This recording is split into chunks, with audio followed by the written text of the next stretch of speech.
राम राम शेतकरी मित्रांनो, पाहूयात राहुरी तसेच संगमनेर येथील आजचे म्हणजे दिनांक 16 जुलै 2024चे कांदा बाजार भाव.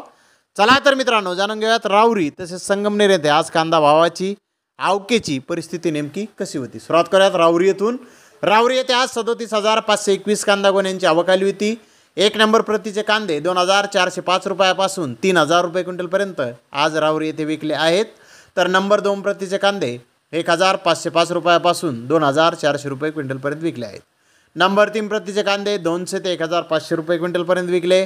तर गोल्टी 1,500 रुपयापासून 2,600 रुपये क्विंटलपर्यंत आज राहुरी येथे विकली. तर 87 कांदा गोण्यांना 3,001 रुपयापासून 3,100 रुपये क्विंटलपर्यंत जास्तीत जास्त आज राहुरी येथे कांद्याला बाजारभाव निघाले आहेत. तर संगमनेर येथे आज 5,236 कांदा गोण्यांची आवक आली होती. गोळा साईज मालाचे काही लॉट 3,100 ते 3,251 रुपये क्विंटलपर्यंत विकले. त्या खालोखाल एक नंबर प्रतीचे कांदे 2,800 ते 3,000 रुपये क्विंटलपर्यंत विकले. नंबर 2 प्रतीचे कांदे 2,100 ते 2,700 रुपये क्विंटलपर्यंत विकले. नंबर 3 प्रतीचे कांदे 1,400 ते 1,900 रुपये क्विंटलपर्यंत विकले. नंबर 4 प्रतीचे कांदे 300 ते 900 रुपये क्विंटलपर्यंत आज संगमनेर येथे विकले आहेत. तर धन्यवाद मित्रांनो, आपण माझा व्हिडिओ शेवटपर्यंत पाहिल्याबद्दल. व्हिडिओ आवडल्यास लाईक करा, शेअर करा.